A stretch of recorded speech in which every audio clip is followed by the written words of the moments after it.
Namaskar. Hello and welcome to PGurus channel. I'm your host Sri Iyer. Tonight is Abhijit Iyer-Mitra's night. But before that, I have some sad news to share with all our viewers. My good friend Milind Makwana is no more. This caste discrimination bill has claimed its first casualty.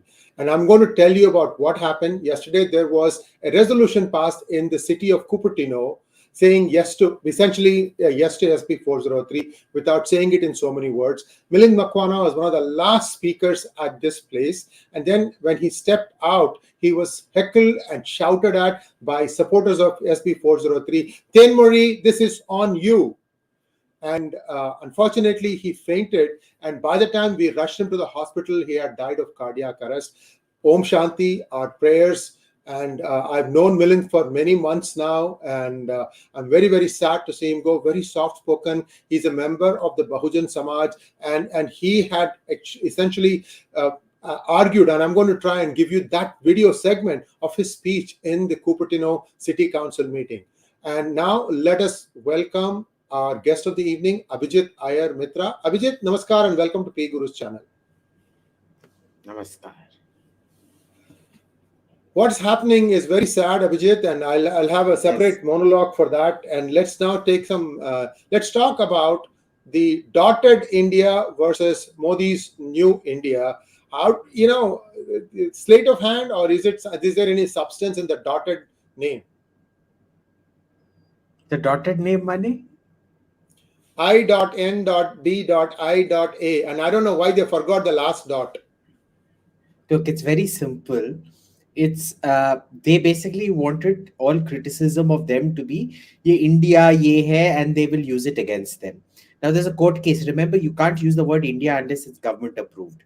You can't say you're the Indian National Symphony Orchestra. There are 3-4 words that you can't use like that. India,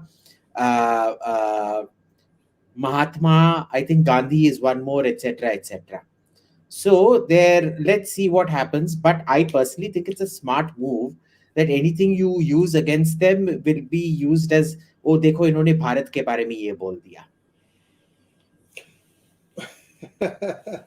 Well, we'll wait and see how this plays out. And certainly, this is the least of their problems. They have, first of all, have to all pull in the same direction. And of that, I have serious doubts. We'll wait and see. The only joker in the pack is if they can convincingly argue that we are going to essentially take the treasury and distribute it among all of you and vote for us. And then what are they going to do? You can see the tamasha that Karnataka government has become. Anyway, that part has to be messaged effectively by the BJP. I don't know how well they are because communications is not their forte, and that's where they really need to concentrate. Looks like I'm speaking more about it than you are, Abhijit.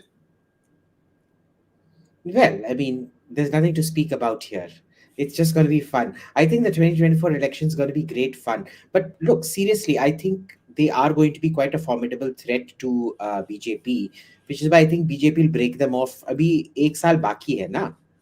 So BJP will break them off. You wait and watch. This won't last till the polls. All right. Let's have the questions, please. Maximilian, thank you so much. Since we use sensors of different origins, can we create a system which collects and fuses all the data, prioritizes target, and then instructs equally different weapon systems to take out the targets? No, you physically cannot. First of all, there is the coding problem. In order to do that, you need to understand all 3 of the data sharing systems completely. And remember, data sharing and data link is the crown jewel. That is one thing that they never give.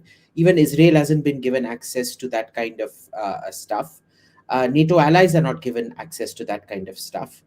That they'll somehow give it to India, and Russia will give it to India, and Sweden will give it to India, and we are able to connect all 3 and seamlessly make them interoperable. First of all, you leave aside the coding and this thing. Coding to baad ki baat hai. Even the political clearance for it will never be given. Next question, please.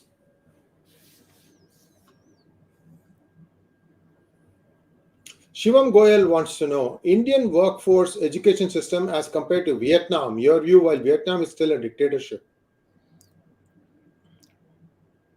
The Vietnamese, remember, in terms of education, they have one language across the country, which everybody is taught. As far as I can see, it's a very, very difficult language. You know, it has 6 to 9 different tonalities. There is no difference between the spoken and the written language. You're grown up speaking the language, you end up learning in that language, etc., etc.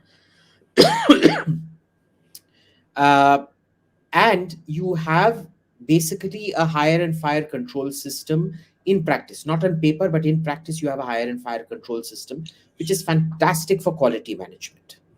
In India, you have how many different languages, and even in those languages you have differences between the formal learnt language and the home spoken language, which makes, I mean, you tell me, Sri, the difference between the Tamil we speak and the Tamil we read and write is like almost like two different languages. No, it's the same difference between Malayalam and Tamil. Substantial, yes, yes. Very substantial. So when you have that kind of difference, you're not actually learning in your mother tongue. You're learning in a foreign tongue for all effects and purposes. So I have generally found that their labor, just simple things. So for example, if you go to Vietnam, you're not going to end up with an upset stomach. You know, the amount of attention they pay to hygiene, even in the street side stall, is lovely. The amount of attention, like they'll immediately come and clean your table and things like that very, very quickly across the board. Here, you'll just have lazy people. You've got to keep asking them and things like that.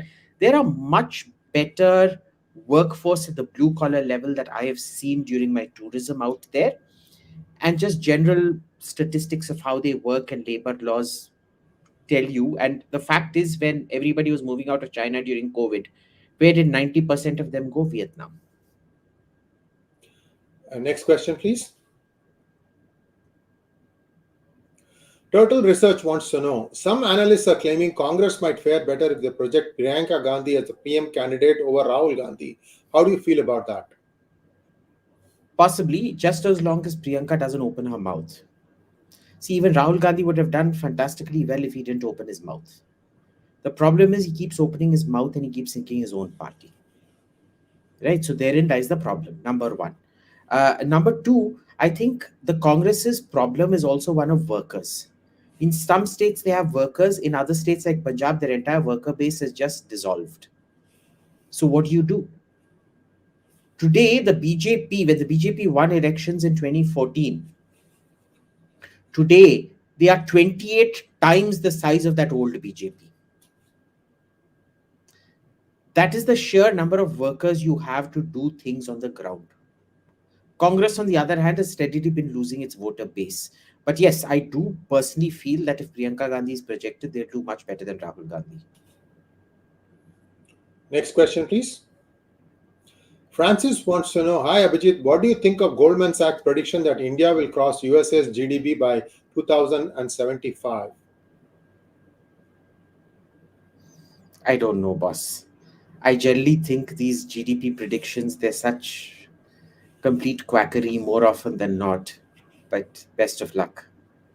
I'm not going to be alive then, neither are you possibly, but best of luck. Marwan Al-Balushi, your good friend. Thank you, Marwan. What do you think of Edward Said's theory of Orientalism?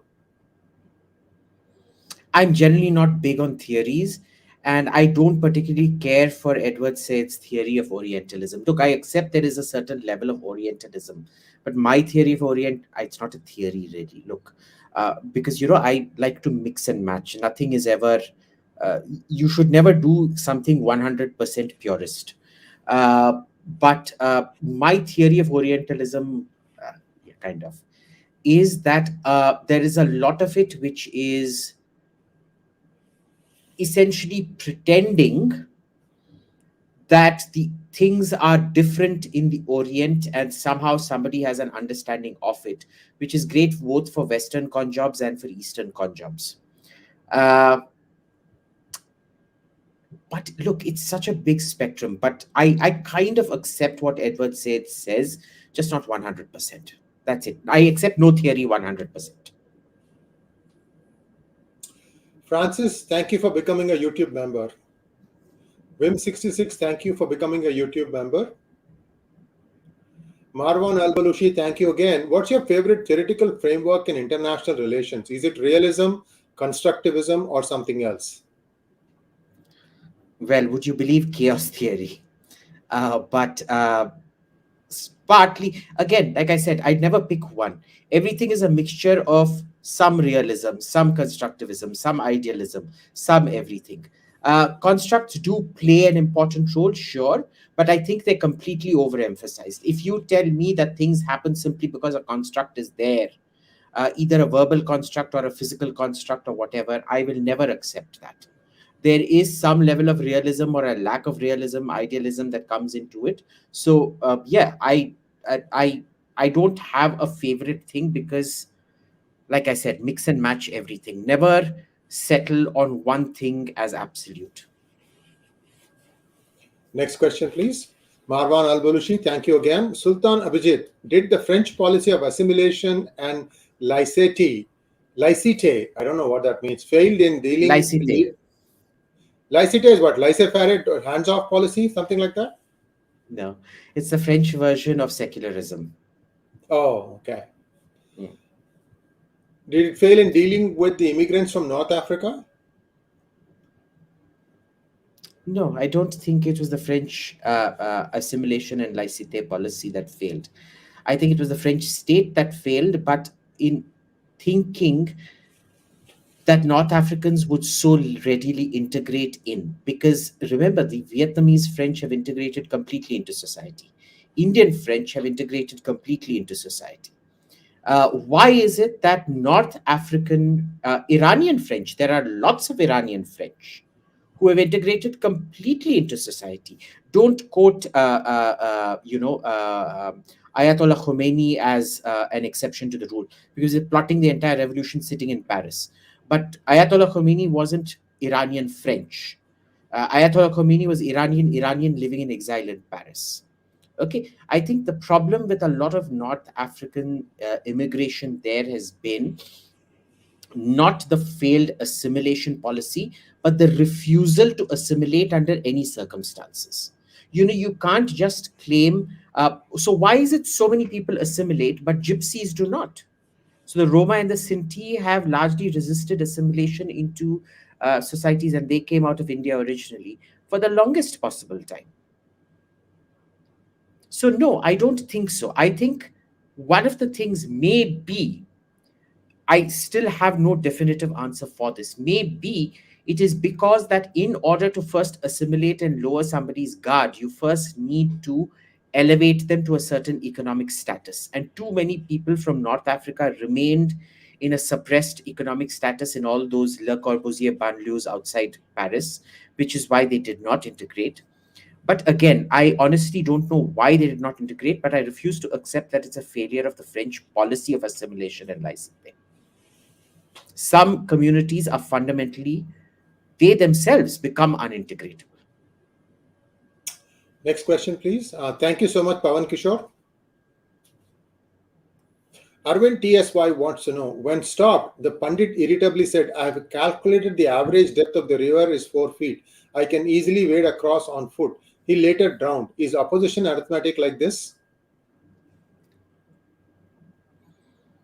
Like I said, wait and watch. The theory is different from the reality. Okay. I suspect it's going to be something like this, but never underestimate them. Sometimes the theory can actually translate. It can actually translate into reality.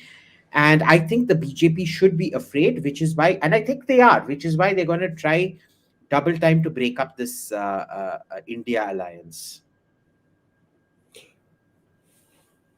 Kanda Batata wants to know, why did Concorde fail? Do you think there would be a Concorde like passenger plane in the future? I thought it was too expensive. It was too expensive. And remember, very quickly thereafter, the 1973 war broke out and the oil blockade started, and it made Concorde even more expensive. Do you know, surprisingly, Concorde was the most economical airliner for fuel ever built when it was in the sky. Its entire consumption of fuel that made it uneconomical was on the ground. The taxiing from London Heathrow's Concorde room to the runway used to consume 1 ton of fuel. 1 whole ton just to taxi. If you bring up Heathrow, let's do a Google Maps, shall we? I'm going to bring up Google Maps. Yeah. It's called the Concorde Lounge, maps.google.com.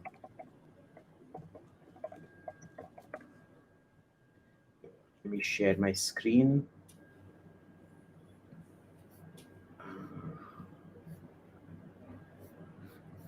Okay, and search Google Maps for Concorde Room Heathrow. There. Okay, so that's the Concorde Room. Now, how do I put this into satellite mode? Either.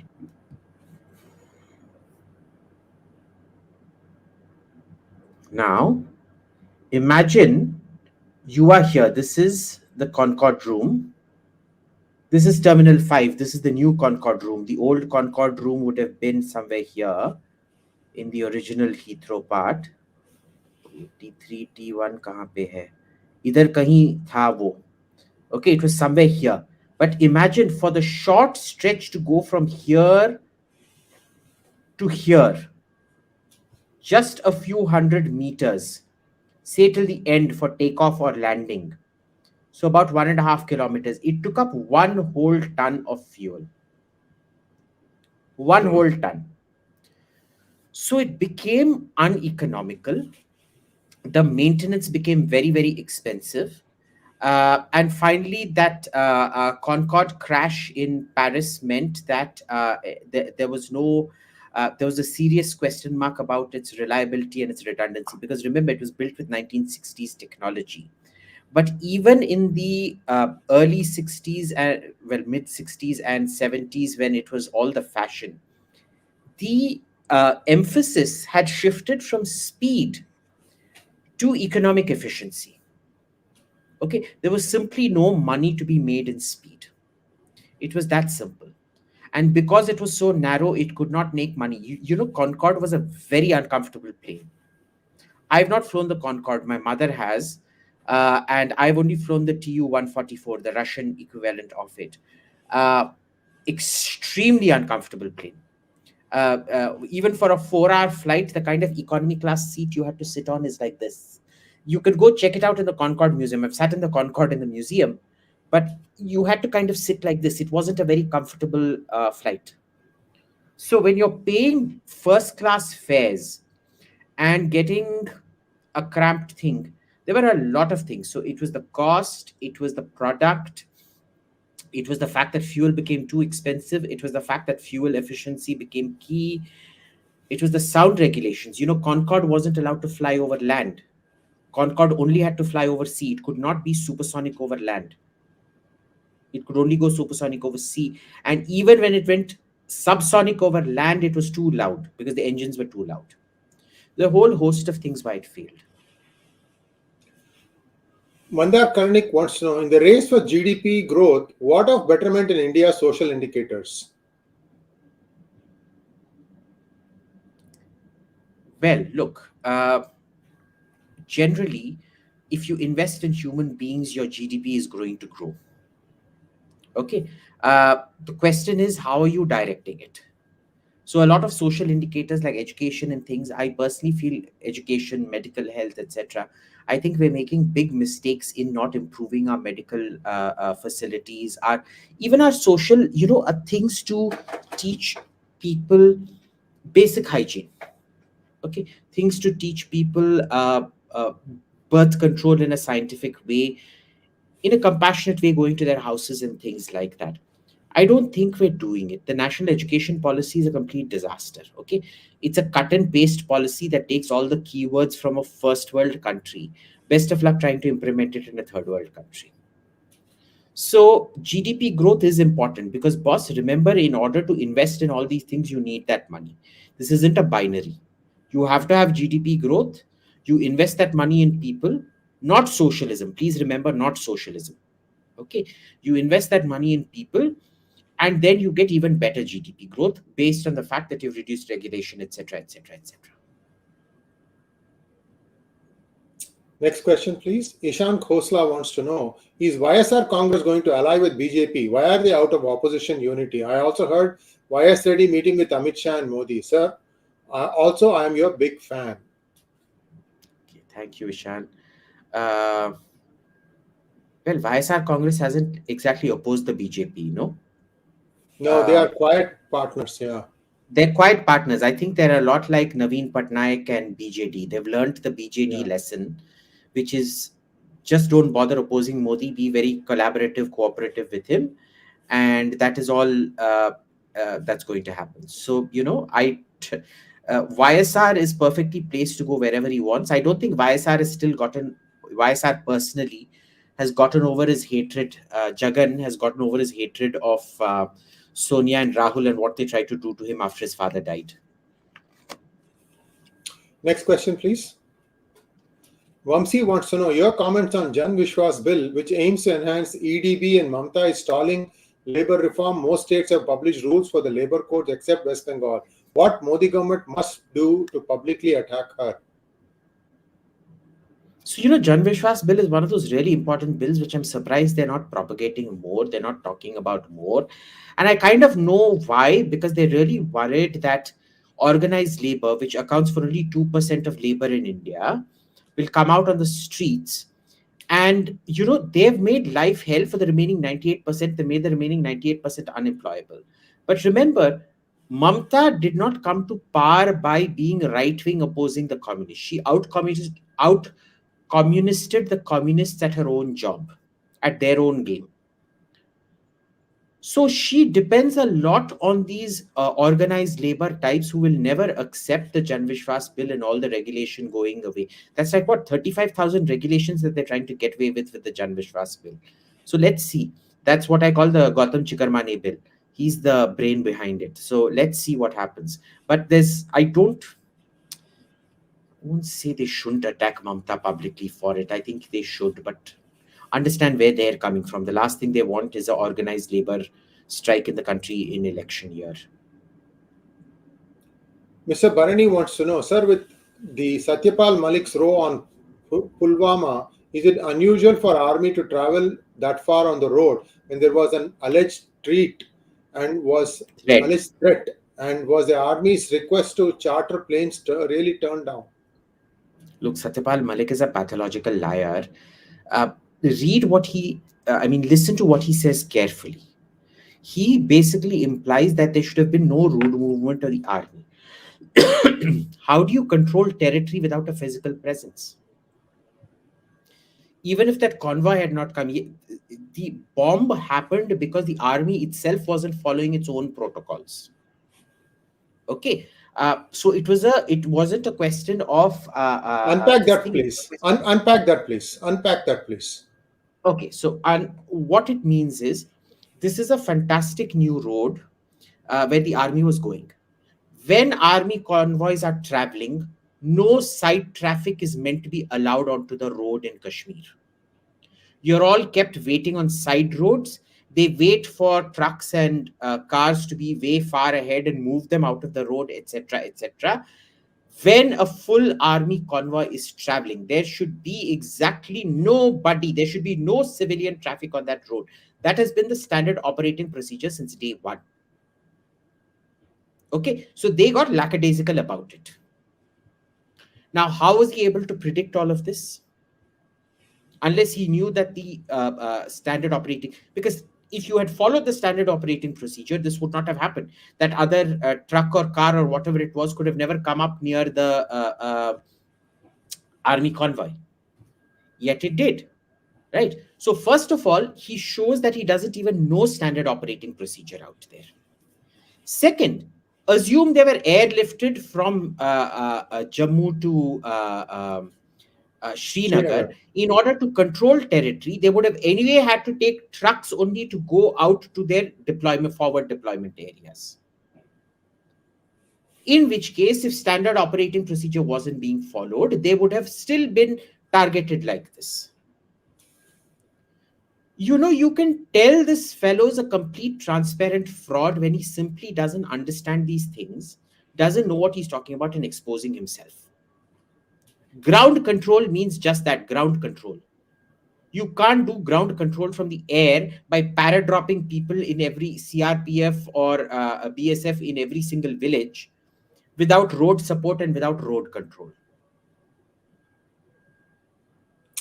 Pratik Mangwani wants to know, why did Armenia buy weapons from India and how did they fare? How good are Indian weapons in general? I don't know. I've heard the advertisement. If the past experience of selling it to Ecuador is gone, not very good.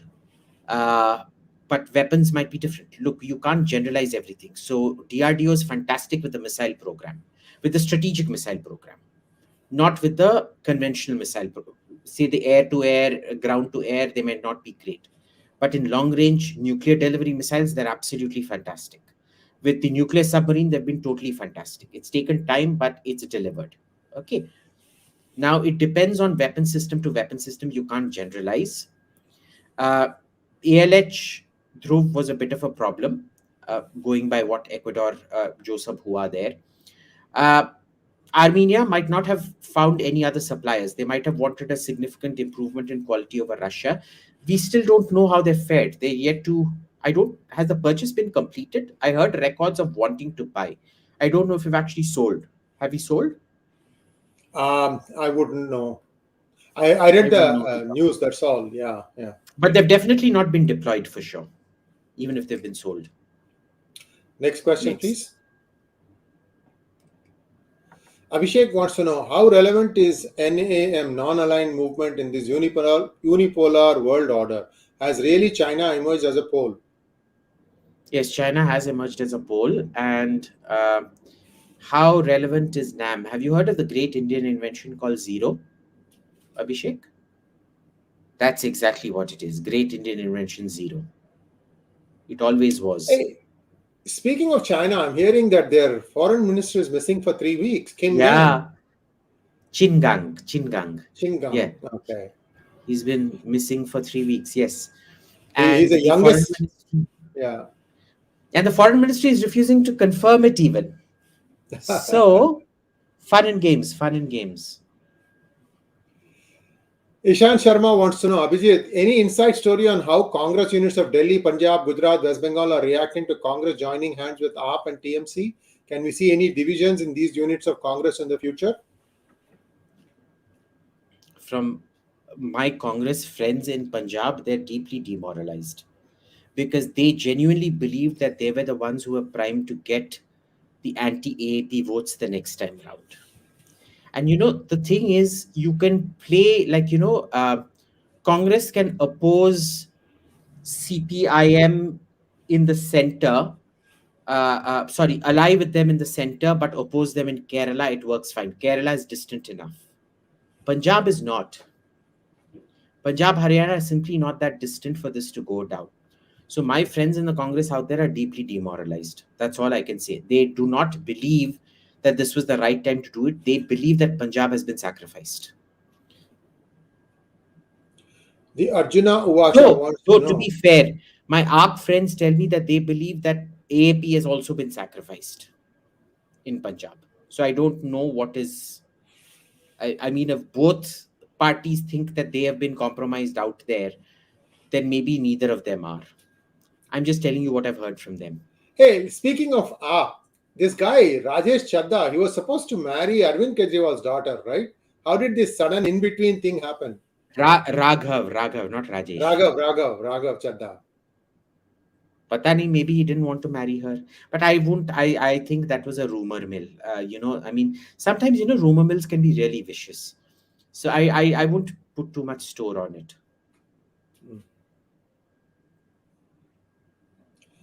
Arjuna Uvacha wants to know, Namaste to you both. Abhijit, thoughts on Elmerji's views on PGurus about China's GDP, $5 trillion USD, not Yes, 13 or what whatever number. specifically? Yeah. But what No, I specifically? think the data was given. Listen, Arjuna Vacha, watch Lei, Lei, real talk, Lei apostrophe S, Lei's real talk. This is a channel on YouTube. She has done the back of the envelope calculations and arrived at the number. And she starts back in 1970. I mean, there are three or four economists who have calculated this number and to tell how China is faking its GDP. You may want to go to the root rather than take what Elmer said on our channel, because that's sort of like, there you go. That's it. Lay's Real Talk. Do follow her. Very, very useful. She worked in Wall Street. Very good with numbers. Very good content. So next question, please. I personally feel that fudging economic figures, especially in China, is very easy. The problem is because the nature of wealth today itself is notional, it can be inflated to anything you want, and nobody's the better for it. So I really don't know how the calculations in China are happening. I will accept that its GDP might just be 5 trillion. But what I've seen in terms of their industrialization and their standards of living, my instinct is to accept the $13 trillion analysis as fact. Um, Unless there's some kind of accounting which shows that even Chinese sales of manufactured goods is somehow over bloated and things like that. There's certainly a huge debt crisis which should remove about $3 to $4 trillion. So even 13 trillion, say, $3 trillion, if you remove, it still becomes about $9 to $10 trillion. No, Yeah. but on balance, even going into the interior of China, I can tell you that for me, this is an economy that is significantly greater than 5 trillion. Uh, with the big caveat that a lot of the idea of wealth today is notional. Next question, please. Maliban Bhattacharya wants to know, who do you think is the state of MNCs in India for the past decade? What do you think? I think Means what? What do you think is the state of MNCs in India for the past decade? But ask me specifically. There are so many MNCs and so many things, Malaban. So ask me specifically, please, the next time. Maliban, for the most part, MNCs use India like a backbench, labor kind of work where you have to do the same repetitive task again and again and again and again. I'm yet to see some of the big names use India as a cutting edge technology producers. Not yet. Israel does it for Intel, for example. Israel has a lock on encryption, secrets, all that stuff. They are the world leaders. So there are things like that Israel has established, that you want encryption, you want secrecy, you want any kind of thing to do with secure messaging, come to us. Thereby, cybersecurity companies, they all thrive in Israel. These kinds of stuff, India needs to have something.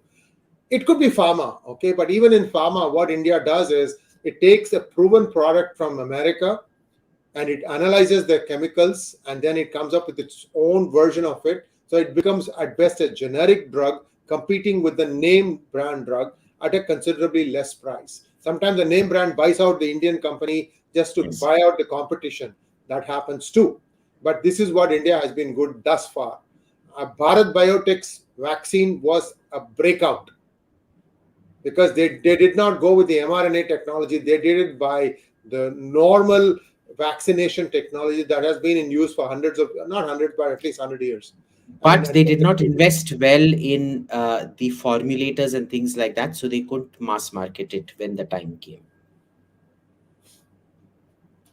Next question, please. Divakar Saripalli wants to know, CHINA could be an apt name for NDA opposition. Corrupt, historically and irrelevant nationality alliance. Very good. Himank 957 wants to know, why does Embraer E2 series have less sales as compared to A220 B737? Look, 737 and Embraer are two different categories, boss. Embraer is a regional jet. 737 is now in competition with the A320, not the A220. It's a simple game which is capacity. we've seen as the range of these smaller aircrafts increase, uh, it's busting the whole hub and spoke model.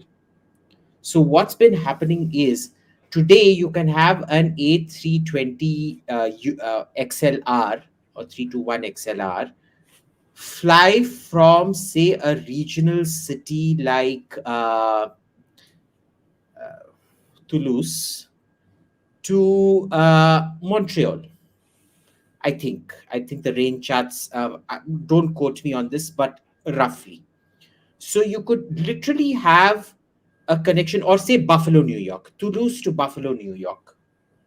You no longer have to fly from Toulouse to Paris, switch flights in Paris and go to New York, and then take a flight from New York to Buffalo or the train from New York to Buffalo. Okay. Now, it's opening up these massive secondary city pairs which have very, very significant capacity. Okay. The second thing that has happened is the cost of that market has come down very, very significantly and it's gotten democratized. E2 does not provide the requisite range or the requisite capacity to make those secondary city pairs, which used to be counted as regional airports, profitable anymore. The A20, A220, which was the Bombardier 300 series, did fantastically well in this. They gauged the market. Embraer was lazy. Embraer should have come up with a new plane. See, what had happened at that time was Bombardier's predecessor, the CRJ 900, started losing out very, very badly to the Embraer, to the E1 series. As long as it was CRJ versus Legacy, they were doing fine. The moment E1 came, that's the E175 to E190, 195 thing, came up against CRJ, precisely because the Embraer 175 to 190, 170 to 195 series provided better range, provided better comfort, provided better city pairings, that they thrashed the living daylights out of the CRJ, which is why Bombardier then innovated and came up with the C300, which Airbus then bought over and renamed the A220, precisely to overcome this. And what did Embraer do? They saw Bombardier coming up with a project that was meant to finish them off. And instead of coming with a new project that would have the new range figures and things like that, they stick to simply improvising the old product, which wasn't going to work. It's not the exact comparison, but think of this as A330 Neo versus 787. The A350 will compete with the 787. But the A330 Neo cannot compete with the 787. It's the same logic. And that is why, and I don't think the 737 should be here because it's not really a regional jet. It's more of a secondary cities jet than a regional jet per se. It can also become an intercontinental jet now with the MAX if they're not crashing. For those of you who want to know more about the aviation industry itself, do watch The Aviator, story of Howard Hughes. Very, very fascinating and riveting. He was also a big guy in movies. He made a movie called Hell's Angels. It took forever to make, but when it finally came out, it made a huge difference. From non-talking movies to talking movies, he was in that transition. He got caught. But Aviator, don't forget. Yaduvanshi wants to know, was India really sexually liberal, pro-LGBT in the past, as some claim, by pointing at Kama Sutra, temples erotica philosophy, whereas even premarital relationship was condemned in ancient India? Look, everything you say about India is true, and the exact opposite of it is also true.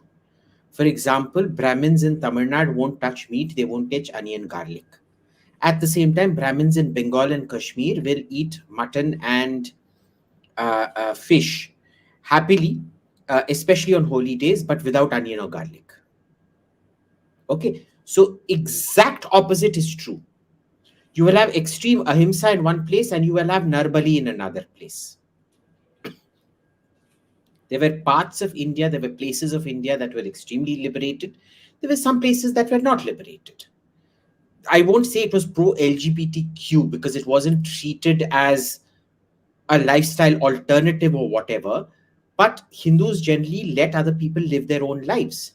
Remember, there was no LGBTQ movement in those days for anybody to be pro or anti LGBTQ. So, would there have been some discrimination against them? Sure. Would there have been a tolerance for them? Sure. Right. So, remember, nothing is ever black and white in India's history, everything is shades of gray. Okay. And premarital relationships, where essentially I think there is a general evenness in assuming they were condemned in ancient India. But then there is that famous story of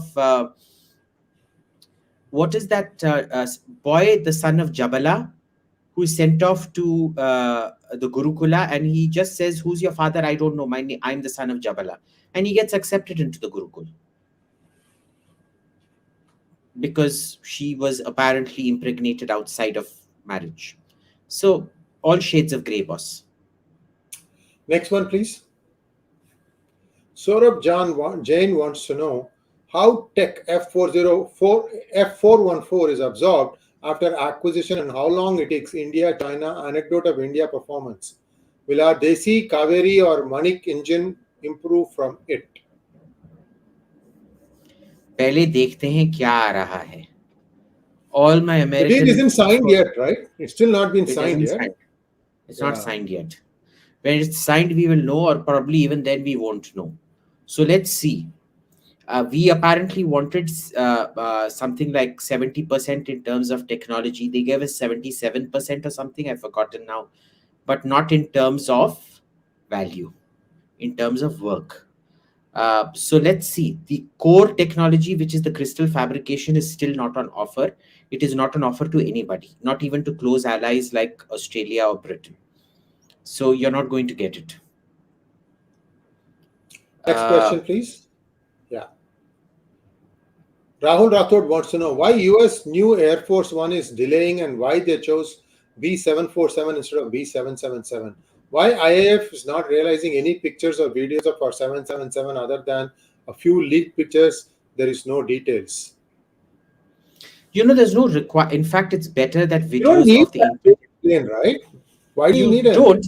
There were official photos released. There were official Hmm. photos that were released initially, very tacky on the interior, but very business oriented on the interior. It's not one of those those Arab Sheikh planes which have gold faucets and things like that. It is appropriate to its job, but more say Emirates kind of gaudy rather than say Etihad or Qatar kind of classy. I would have hoped that it would have at least been slightly more classier than what it was. So that's answering the second part of the question first. It should not be leaked because there are security issues involved with leaking these kind of pictures. Schematics, layouts of VIP planes should never realistically be leaked. It is getting, the US Air Force One is getting delayed because of the extraordinary complexity of these planes. These are completely new planes on the inside. Remember, they are hardened against nuclear, electromagnetic pulse and things like that. The exterior may look the same. The flight systems will be the same. Everything else, the amount of rewiring that has to be done is insane. The next reason they chose it was they fundamentally, the Secret Service believed that a 4 engine was fundamentally safer than a 2 engine. Now remember, we have shifted to twin engine jets because of reliability issues. This is classic, business innovation. 2 engines, the probability of failure is less than the probability of 4 engines, which stalls your flight. In a 4 engine plane, if 1 engine stalls, it is still means the plane can't take off. In a 2 engine plane, if 1 engine stalls, it still can't take off. But the cost of this is less. The probability of this is less. It's 50-50. Whereas here, you have 4 engines. Any one of these planes' engines can go down, and so the probability is more. So it's actually a very counterintuitive. When I first read it, it took me 3-4 months to get my head around it. There were 2 concepts. One is why twin engines are more reliable for the aircraft industry than they are for, say, security issues. And the second was this new cost per seat mile way of accounting each passenger. I can still tell you sometimes when I read it, I go, BCMC ye ho kya raha hai? But it actually makes sense when you sit down and work it out. You can kind of see it's fantastic for economics. It's not fantastic for security. For security, you would prefer those three additional engines even when one goes down. Okay. Of course, the 777 has ETOPS clearance of something like 180 hours, which is extended twin operations. In case one engine goes, it's allowed to fly for 3 to 4 hours before it has to land. So it can stay further away from land while going somewhere. With the 747, there's no restriction on where you can fly. It's that simple. Ishan Sharma wants to know, Abhijit, your views on Vijesh Phogat and Bajrang Punia going to Asian Games without any trials. Has the BJP agreed to their demands, and your reactions on other wrestlers voicing their opposition on this? They absolutely should not be allowed, because they should not. They should not be allowed to go like that, because the rules are the rules. And the wrestlers haven't just voiced their opposition, they've approached the High Court for it. And I hope the High Court strikes down these two going direct into the Asian Games. If they want to go, they have to fight like everybody else and prove their worth in the ground. Next one, please. Guts the Black Swordsman. Why do our men always seem to fall for honey traps? Is there no wing in intelligence that monitors these people, or is it just that most Indian men lack discipline these days? Boss, it's actually fewer people in India fall for honey traps than abroad. You should track how many people abroad fall for honey traps. So the very fact that he got caught should tell you how good our counterintelligence is. That they're actually doing a decent job. They're not great, but they're doing a decent job. We should be asking, why are more people not getting caught? In which case our counterintelligence isn't very good. You do an average of people caught by honey traps, you'll find India is below average. In which case our counterintelligence isn't that good, because it isn't catching enough people. And boss, men will be men, boss. Men think with their dicks. What do you want to do about it? You tell me a man who is not, like, I would say 60 to 70% of men have high sex drive. Now, what do you want to do about it? Some will be, they will, I think we spoke about the US personnel reliability program, Shri, remember? When we're talking about nuclear reactors, where the bottom 1 or 2% of their nuclear bureaucracy gets replaced every single year.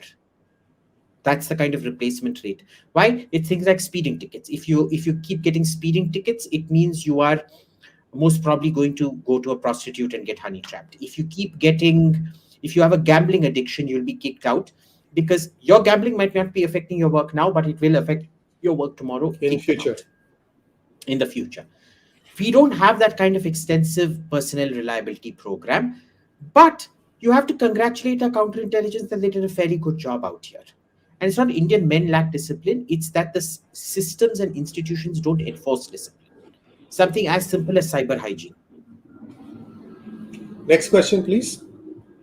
Archit Sarogi wants to know, what do you think about IITs and their student intake? What have you realized about them after talking to them?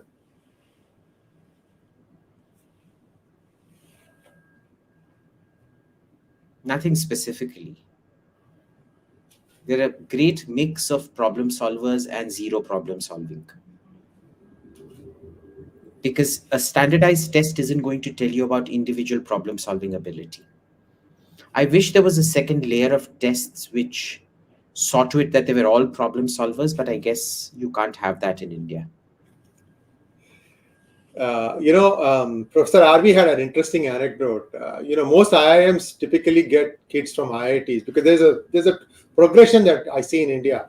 Get into IIT, finish IIT, get into IIM, finish that, sit for IIS exam, and get into the Indian Administrative Services. So this kid was in IIM Bangalore, and he would continue to not turn in his assignments on time. So one day, Professor RV asked him, one-on-one, why are you being lazy? I know you're a good kid, you have got talent. Why are you being lazy? So the guy said, I object to being called lazy. I am differently motivated. Go figure that one. Typical woke shit. Next one, please. Thank you, Berlin, for becoming a member. Abhijit Sudhakar, thank you so much. On one hand, we say street power is needed for Hindus. On the other hand, we say only state should have monopoly on violence. What we should aim for? It's not on the other hand. Hindus should have street power because the state does not have a monopoly on violence. Once the state acquires a monopoly on violence, you will not have the need for street power. One follows from the other. One is not exclusive of the other. Next. Next one, please. Thank you, Parichay Tyagi. Hi, Abhijit. What is your take on George Friedman's analysis of China being a paper tiger and eventually failing? Essentially a second Japan, but on steroids. Also, why India not ink the deal for Scorpions and Rafale? Second part's very simple. They hadn't finished price negotiations at all. First part is, look, I would disagree with that. China is going to be very, very dangerous. A failing China more so than a rising China. I am very scared of China from this point on. A failing China is going to be much more risk accepting and much, much more destabilizing. Thank you, Siddharth. I am a young graduate, I think. Grad, huh? Grad, okay, grad. You think I should leave India? Yes, I think you should, for your own sanity. Thank you, Srinivas Vedula, for giving us super sticker. Thank you, Anush Bangera. Thank you, Murli Rao. Your comments on the Chinese economy situation now? Well, we just discussed this, no? Yeah, about whether it is a 5 trillion or an 8 trillion, and Lay's Real Talk. Take a look at that. Follow Lay's stocks. Very, very substantially database. So that's what is used for. I will just caveat that with one thing. Watch Lay, but also follow the Chinese government. Never take just one point of view. Always listen to one point of view and listen to its exact counterpoint of view. You never triangulate based on what you want to listen to. You triangulate based on what two opposites are saying.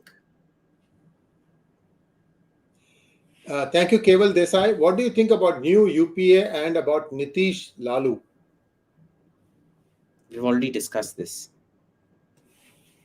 You know, Dr. Swami was once asked, what do you think of Lalu? I mean, he was asked different politicians. And this was several years ago. And when he asked, what about Lalu Prasad Yadav? And he said, Lalu is a clown. Now, take that, keep it away, and see what happened in the Bihar session of the opposition meet. And you'll understand where he is coming from. Next one, please. Siddharth Rao, thank you very much. Is a strong passport like Canadian one worth it? 100%, boss. Go get it. For several reasons, you won't need a visa to go to most places. And number two, if you get kidnapped or something like that, the Canadian government will actually do something for you without having the family to keep tagging Jai Shankar or Modi or whatever on Twitter and things like that. Do you think they even act on these things? Because I never see any response back from them. At least Vida Mata used to respond. Yeah, these guys don't even respond. Kuch nahi hota hai. Thank you, Mayank Arpula, for becoming a YouTube member.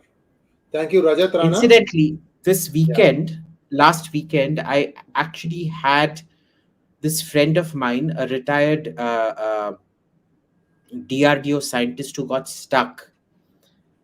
And she couldn't do anything. They took 8 days to issue her a passport. And the poor lady had been mugged. Imagine, this is a retired DRDO scientist that they couldn't help. And they made life miserable for her and her daughter.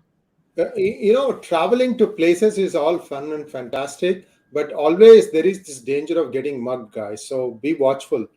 I've been to Paris. The last big place I went was Paris. Look, we're not talking about mugging. We're talking about the passport and people helping out with passports. No, I understand. The Indian government was completely useless with it. You can get mugged anywhere. You can get mugged in Delhi as well. But the Indian government's response was particularly disgraceful. 8 days to get it when somebody has lost their documents, has lost their money, to make them stay on for 8 days and waste even more money is just inexcusable. And this is not why we give our biometrics. The biometrics are given so that you verify immediately, phat, phat, phat. There should have been a service complaint against this, and there should have been action taken against the local section of that for it. There has to be a service guarantee somewhere out there. And that is why you should get a Canadian passport. Give up your Indian passport as soon as possible. Next question, please. Chitwan Jain, thank you so much. Mayank Arupula, thank you so much. What do you think KCR is better than CBN? Why do you think KCR is better than Chandrababu Naidu? Very simple. KCR supports those who support him. Chandrababu Naidu is the most ungrateful person around. There's not a single businessman he hasn't backstabbed. Divakar Saripalli wants to know, the dial serial industry also needs to be revamped. The dial serial? What is that? The way they trivialize the Indian beliefs, it just blows my mind. For example, kumkum tin slipping from the hand is a big scene. Okay, so I think it's mega serial, not dial serial. Mega serial industry. Okay. Have you seen these mega serials? No, I never watched them. You know, everybody there is busy running businesses, but from the conversations, you would think they're all sitting and plotting against each other at home. Most useless piece of excrement that you can waste your time on. I the only thing I see is this one. क्या कहते हैं?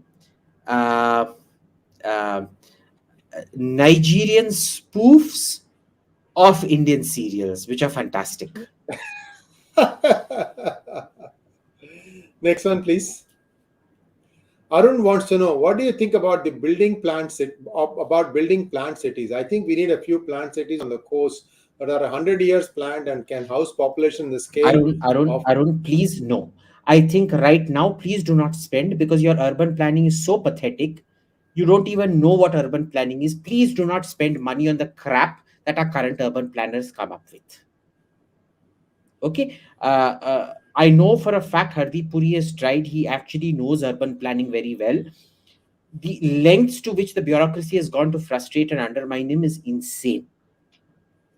Okay. So please do not, with your current level of urban planning, please do not build any new cities. When you get the ability, yeah. When you get the ability to get your babus out of 1950s concepts of urban planning into the 2010s or 2020s version of urban planning, then go ahead and plan your new cities. Right now, stop wasting your money on crap. The easiest way for India to become $10 trillion economy is to recover the assets of the mayors and all the officials who worked in the 6 big metros. 6, just the 6. Delhi, Kolkata, the 4, Hyderabad and Bengaluru. वो तो नहीं होगा, कभी नहीं होगा. बहुत पैसा है इनके पास. हाँ, पर कभी नहीं होगा. कभी नहीं होगा. That's a different matter. Yeah, but it's easier to get this than, go and get it from some other country. Rahul Rathod wants to know, other than Ayodhya Temple, why BJP is not building magnificent temples and architectures to make India a de facto Hindu state, if not de jure, as arts play a major role in all civilizations? Your views? Temples are not art, they're architecture. I don't think they have a very good taste in architecture generally.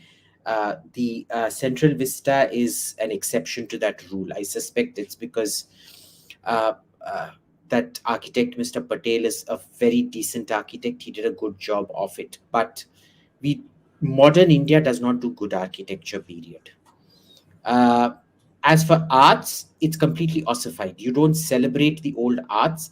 So, to be fair, this government is trying. Some of the artists who started getting the Padma Awards are actually genuine folk artists.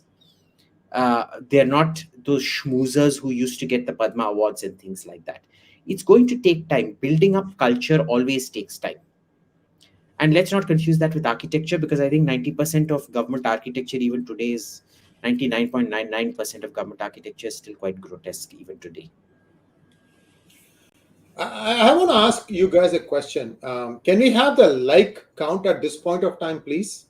Can we have the like count? How many likes are there for this video? Because we have a lot of questions. And before I request Abhijit to spare a little bit more time, I'd like to know how many of you really liked this video. I mean, I'm going out and asking this thing, almost begging that please like our videos, please like our videos. I would love to have more questions answered. But before that, I'm looking for some, appreciation from you guys. How many likes do we have right now? Abhijit, how is your time looking? Can you spare another 30 minutes? Let's finish off all the questions quickly. We have a lot of questions. I'm not sure, but at least I thought I should ask you. So here we go. Next question, please. We'll get the like count in a minute. But do like the video because we're going to extend this by another 30 minutes. Abhijit is in the mood. He's relatively free today. So Berlin wants to know, Abhijit, who do you think should replace Shivraj Singh as CM from BJP? Can BJP win Madhya Pradesh with Modi's campaign? Answer one, I don't know, because there doesn't seem to be a second rung of leadership created by Shivraj, which is the big lacuna with the BJP generally. Number two, no, they lost the last election. They got back through splitting the Congress. They're going to lose this election very, very badly. And this time it's a much consolidated Congress under Kamal Nath, which is not going to be split. Next question, please.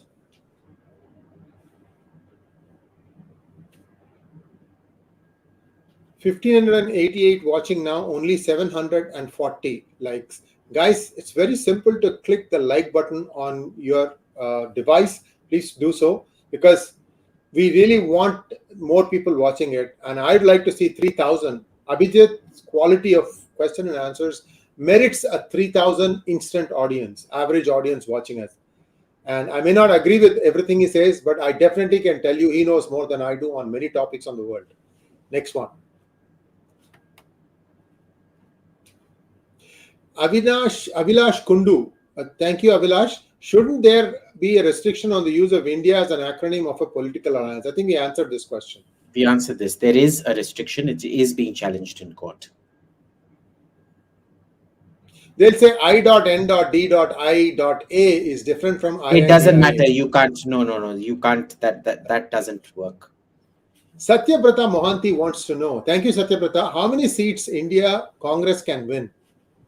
52 now. Maybe they'll go up to 75 to 100 max, if that. I personally think BJP is heading for 330 in this election. BJP itself as a party. Yeah. Thank you, Cookie Vampire. Do you guys watch Christopher Nolan's movies? May have. I watch movies by their name. I don't watch movies by their director. I know. Same here. Next one, please. Astonish Singhi, thank you so much. BJP in Chhattisgarh is highly corrupt. Raman and his cabinet ministers are billionaires, though we support Modi ji. But the question is, does Modi ji or higher BJP leaders know about this dilemma of ours? Now they do. Go ahead. Well, look, Raman Singh hasn't been in power for the last 5, 6, 7 years now. Yeah. I think Baghel has won 2 elections, no? Or 1? No, one so far, but he'll probably win this again. Yeah. So, I mean, how are they meant to know? I don't see Raman Singh anywhere. Have you seen him in the news in the last 5 years anywhere? I haven't. Lying low. Yeah. Lying low. Next one, please. Anush Bangera wants to know, happy White History Month, Abhijit. July feels white. Yes, as a self-identified white person myself, I thank you for respecting my sentiments of White History Month. Thank you. Remember, our history is white history. And remember, Hindus are white adjacent, are white hetero oppressor adjacent. So all Hindus must celebrate White History Month. Thank you. Levi Ackerman, thank you so much. What benefit France was getting by helping Americans to get independence from Britishers? Why India is wasting time on investing semiconductor, which is not their expertise? Why not in car? Boss, you can keep getting expertise in anything, no? What's wrong in getting an expertise in semiconductor? I never thought that it was going to come to India. And, we have disagreed on this. People have made fun of me for saying, hey, dekh mote ganje, semiconductor aa gaya, Foxconn aa gaya. Foxconn ka kya hua?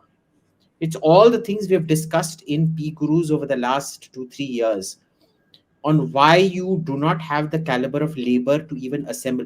The chips are manufactured by ASML. ASML is the only company that has the litho to do that thing. You're basically assembling it. उसका भी तुम्हारा quality workforce नहीं है to do it.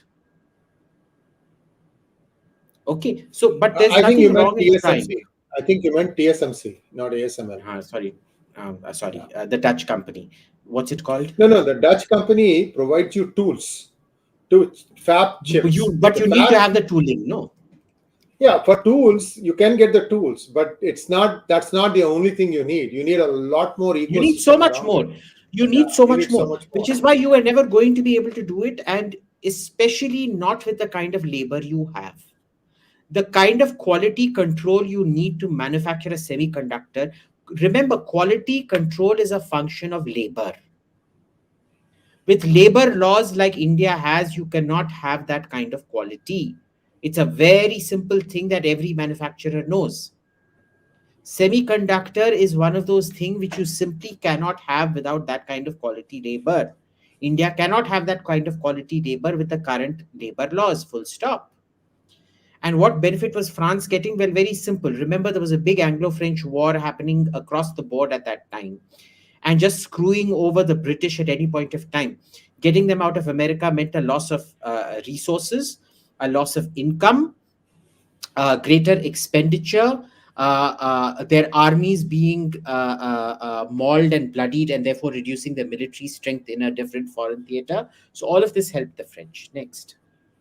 By the way, they were actually sailing India-built ships to do all this stuff at that time. Thank you, Raghav Shroff. Thank you, Balasubramanian. Thank you, Raghav Shroff again. Hey, Abhijit, what do you think of Jordan Peterson? He's of late been getting quite cringy, He started off really good. And I don't know why he just keeps whining about everything right now.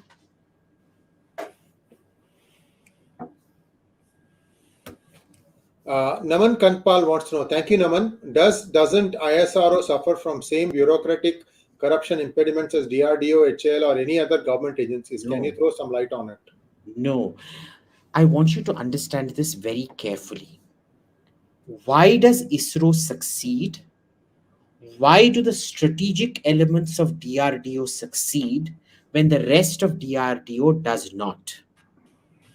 Theoretically, all of them suffer from the same bureaucratic problems in that they are bureaucracies. They are not scientific establishments, they're bureaucratic establishments where you cannot be promoted based on performance. You are promoted based on seniority because that is what the government rules are.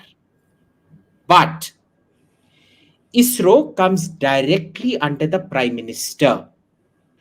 All nuclear delivery missiles come directly under the Prime Minister. The nuclear submarine program comes under the Prime Minister, which is why they are actually very, very good at what they do. The space program has always been interlinked. It's always been a dual capacity program interlinked with the missile program. Every country that manufactures fantastic missiles has a great space program. China, Russia, France, but not Britain. Britain does not manufacture its own missiles, and it does not have a space program. America. There's the French program, is the European program, which operates out of French Guiana in Kourou. So these two are interlinked. And that is why both of them come under the Prime Minister, which is why there is a certain level of terror out there. There is a certain level of accountability out there. And there are goals which are met out there because it has always come under the Prime Minister. And Prime Ministers are forced to take an interest in them. The rest of the DRDO minus these things. And even in the DRDO, there are some absolutely brilliant people who will never get promoted because it's all based on seniority. What do? A science establishment that has to deliver tangibles can't be run on the basis of seniority. It has to be run on the basis of performance. But nobody will do it.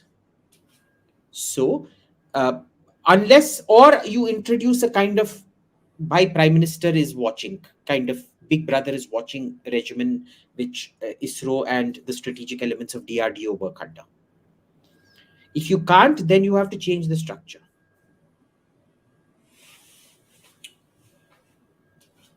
Pawan Kishore wants to know, will I get arrested And for speaking sorry, against? just 1 second. Corruption will happen irrespective. It will happen in the most corruption free countries. You can never get rid of corruption. As long as you have human beings, you can't get rid of corruption. Okay. So let's not conflate that ISRO corruption, the antics corruption deal with ISRO generally or DRDO generally. Next. Next question, please. Thank you, Naman. Pawan Kishore wants to know, will I get arrested for speaking against I.N.D.I.A by Bengal police? I don't have privilege of being great grandson of first Attorney General of India for Supreme Court to fast track and rescue me. Yes, you will. Congratulations to you. I salute you for your service to India. Next. Om Patel wants to know, how different was the Sengoku Jedi from feudalism in Europe? Jedi? Hmm. The Sengoku period, yes, but what is the Sengoku Jedi? I'm sorry, I'm not so much into Star Wars to know all this thing. Me neither. Next one, please. Sengoku period. Can you read it? So was it the period? So where is Jedi coming into it? I know the Sengoku period, but where is Jedi? Next one, please. Himak No, 957 One wants to know. second. Let's go back. If it's Go back. Sengoku Okay. period, I'll answer this as if it was Sengoku period. Look, it was quite similar and it was quite restrictive. Remember, feudalism has several different evolutions. The early feudal period, the 7th, 8th, 9th century, and then the high feudal period in the 11th, 12th, 13th century are somewhat different. They're very common in that war was endemic. The size of kingdoms and properties was much smaller. Uh, Social restrictions in Europe, however, were significantly less than social restrictions in Japan. Social control was less in Europe. There was a greater representation of people in Europe than there was in Japan. So it was largely similar, but in terms of accountability, remember, there was no check and balance in Japan at all. In Europe, the Catholic Church provided some semblance of check and balance on the power of the nobility. Not much, because a lot of the church big wigs are themselves from noble families. But it did provide the avenue of social advancement, of social climbing, and it did act as a check at times. So there were great similarities in the warring periods, but there was also a significant amount of difference. I think he meant samurai, not Jedi. No. I don't know what Jedi means, but Sengoku period is a period, not it isn't samurai. Okay. Samurai is a different concept from Sengoku. Sengoku is a time period. Okay. Himak 957. What's the end game of Ukraine? Would Russia integrate everything east of Dnipro or all of Ukraine? What about post-war terrorism? It'll be post-war terrorism. I don't think Ukraine has an end game here. To be fair, I don't think Russia has an end game either. Next. Naman Thank you, Naman Kanpal. Kanpal. Before Modi's France visit, was everything written on the whiteboard? Picture you shared was just for photo op. Any talks on nuclear reactors are Areva and have we finalized on Rafale as a heavier fighter, Safran for AMCA, blah, blah, blah, Tejas for bulk? Look, there are talks continuing. India, as a rule, does not like to get hemmed in. We're not the types who'll say, oh, we need this deal and therefore we have to sign it before Bastille Day when the visit is on. We will sign it at our own convenience. We don't get hemmed in by deadlines and timelines and things like that, which is a bad thing when it's a project, but it's a very good thing when it's a negotiation, where you don't have a timeline to meet and you agree with whatever is offered on the table. So each of these deals will be finalized separately. They will not be finalized at any time. What we know is there were talks on all these things happening simultaneously. Next question, please. Giridhar Mamadi. Hello, Giridhar. What about the Russian desire to buy BrahMos? How soon would they be delivered, and would BrahMos be game changer in the war?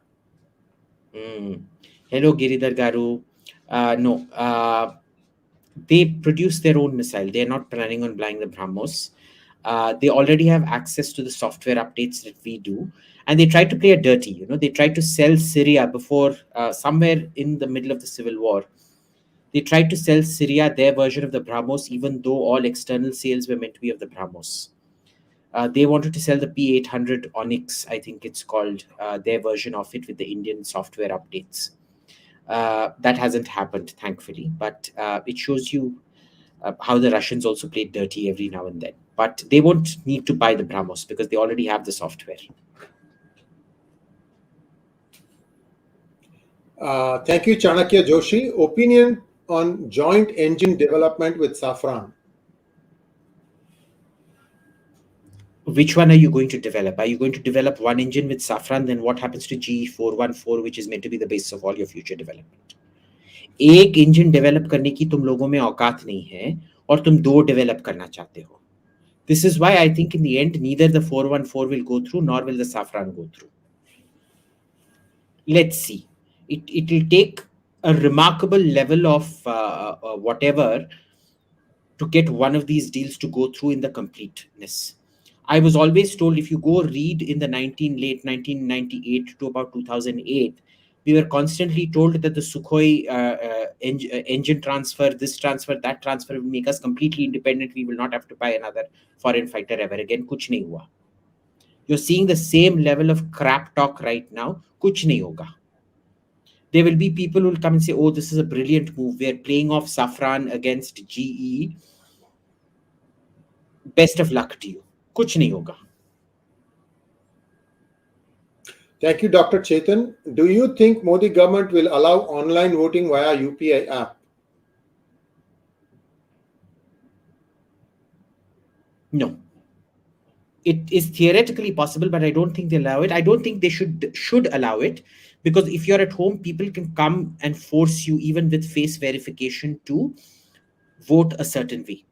So I don't think it should be allowed. I think all voting should be carried out in a secure environment. The voting environment, the place of voting security environment is very important.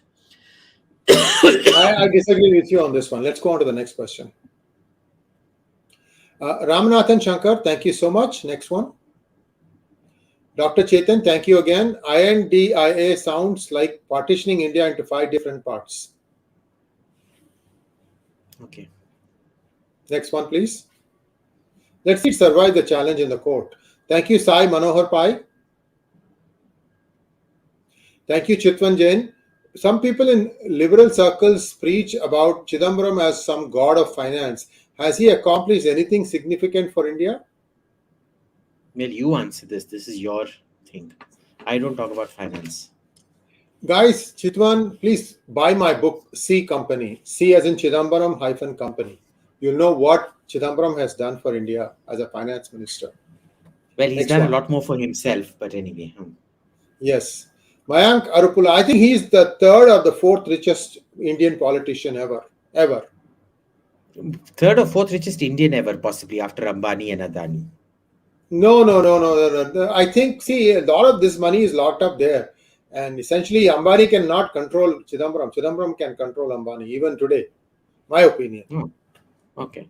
So, Mayank Arupula, where do you think the Ambanis got their money initially? Do you have any guess? No.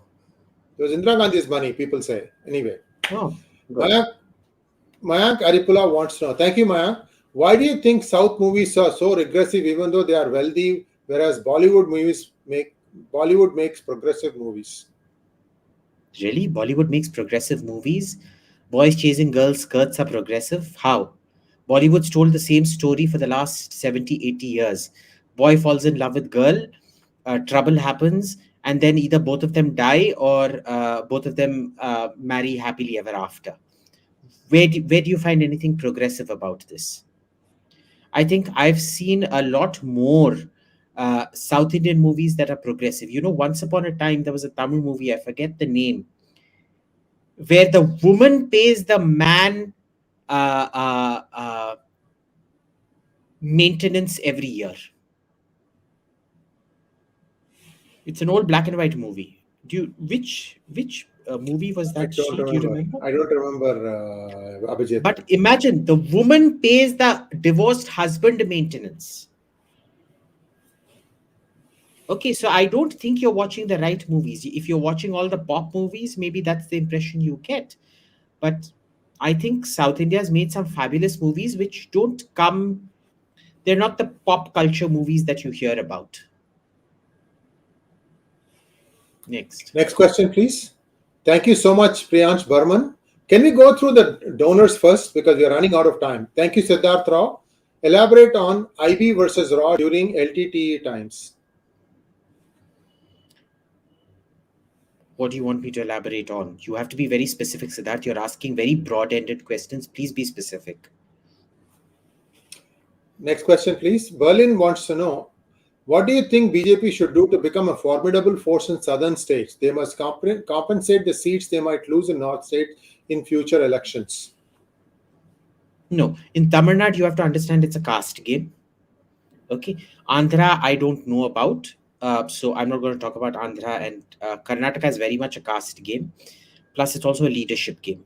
Annamalai is very, in Tamil Nadu also, it's a leadership game. Annamalai is very charismatic, but can he well together right caste combo? I doubt it. Kerala, I have never understood, so I don't know. But remember, the biggest RSS Shaka is Kerala, and yet they've not been able to achieve anything much out there. So I don't know what they need to do. But I think in Kerala, them getting the Christians on board through Anil Antony is a very good thing. Let's see how it pans out. I think in Kerala, they're doing the right thing. I'm not sure they're doing the right thing in Andhra or Tamil Nadu. Next Karnataka, they've question, please. cracked if they actually get rid of, if they didn't have people like, what was his name, Bommai. Thank you, Rahul Pandey. Abhijit, book recommendation for geopolitics, IR, and or history of mankind. Something similar to Rahul, Sapiens book. we've discussed this. We've discussed this several times. I can't keep recommending it, Rahul. You need to go back and check the previous episodes. How did Christianity survive in Russia, USSR? Why wouldn't it survive? I mean, there was no. Stalin literally revived it. Stalin needed something to use against Germany, and he revived Christianity. It literally revived under Stalin. Khrushchev went all berserk on churches. He did not go berserk on Christianity per se. He demolished a lot of churches, but not Christianity. Christianity, Eastern Orthodox Christianity, was seen as conjoined, surprise, surprise, with the Communist Party in many places. A lot of people lost faith in the Eastern Orthodox Church precisely because they had cozied up to Russian communism so well. And Stalin understood the power of that Christianity. Remember, he himself trained to be a Georgian Orthodox priest. Next one, please. Thank you, Sushma Kuchipudi. With American companies coming into India, don't we have to worry about ESG and wokeness creeping in? Should we have our own Indian ESG?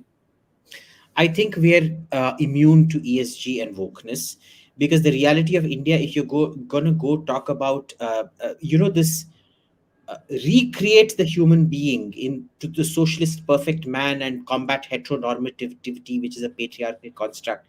It works fantastically well in a society that has reached all its subsistence goals. It's usually the sign of a society that is now morally decaying, which has already reached subsistence and has too much free time to get into all this crap. In India, we haven't achieved that. So I think our backwardness is our best defense against ESG. Murli Rao, thank you so much. Vanakkam, AIM and Sriji. Do you think Manipur problem is being handled correctly? Jai Hind.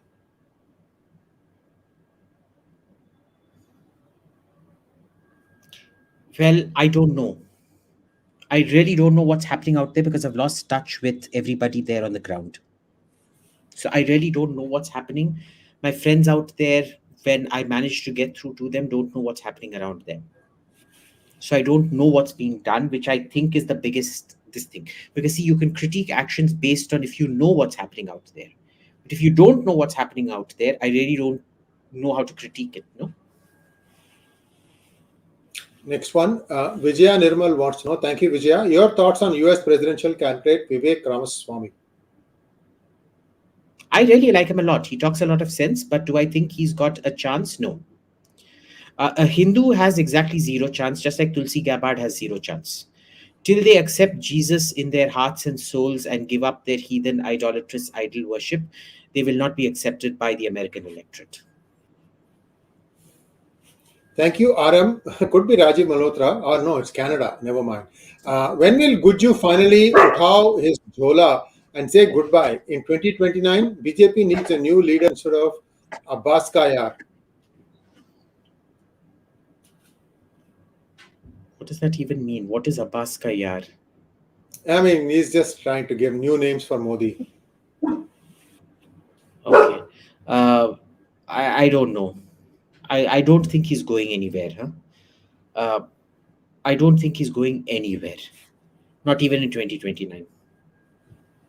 I think he's going to be here right up till, for at least for the next two elections. I think his first goal will be to overcome Nehru's 16 years. Nehru was the longest serving prime minister. He'll last past 16 years. I think he'll last for at least 20 years. So there's this election and then there'll be the next election. So I think he will go in 2034. Siddhartha Kataki, thank you so much. Thank you, Dr. Chetan. Most progressive movies were made by Prabhat Film Company in Marathi and Hindi in 1940s to 50s. I think, is this, what's it, V. Shantaram, Prabhat movies? You can clarify that. Next one, please. Thank you, Mayank Karupula. Do you think that YSR was a good chief minister for United AP from 2004 to 2009? No. No, I don't think he was. I still don't think he's a very good chief minister. I think he's very blatantly communal. He plays very open games favoring Christians and things like that. I don't think he's pro business enough. So, no, I do not think he's a good chief minister. No. Next one, please. And did you see that freak show? Sorry, 1 second. Go back to that previous question. Did you see that freak show of an English performance with students that is handled tweeted out? This is the kind of crap they're teaching kids. The kids weren't even making sense. They were all syntactically wrong. They were just speaking with an American accent. They think good education and confidence is based on an American accent, even though you're talking grammatically and syntactically errant bullshit. Go check that video. It should be there on his timeline. It's grotesque. That was so repulsive. They're destroying kids' lives by giving them false hope like this. And he's not been good for business. KCR is good for business. He's not. So, no, I don't think he is. Dr. Chetan, thank you. It is V. Shantaram and Prabhat. Thank you. Yes, he made some really good movies. A. Krishna, thank you so much. Iyer Garu, could you get Vivek Ramaswamy on your show, please? We're trying, Krishna. As Abhijit mentioned, he needs to first shore up his main base, which is the Christian majority of United States, and that too Protestant majority. Catholics themselves are a minority in United States. There's a long way to go. I mean, I'm sure eventually he will come on our channel. You can help make him come to our channel. We're at 345,000 subscribers. The day I reach 1 million subscribers, guess what? I won't have to make phone calls. They will try to reach me and say, I would like to be on your show. Would you not want that? Can you please subscribe to my channel? Thank you. Chaitanya YSK, thank you. Hey Abhijit, do you think India should expand our prison capacity? Is brute force shooting like French? One by one. Yeah. Okay, sorry. Prison capacity, yes. You desperately need to expand prison capacity. You generally need to expand all government capacity at this point. Because there is a desperate need for better goods and services delivery, analysis, and dissipation. You need better statistics, you need better statistical algorithms, you need better prisons, you need bigger prisons, you need a much bigger police force, you need the splitting of the police force into enforcement and detection. Yes, all of that is required. You need your ED to become much more competent than the incompetent morons that they are at the moment with a sub 1% conviction rate. So you need all of that, yes.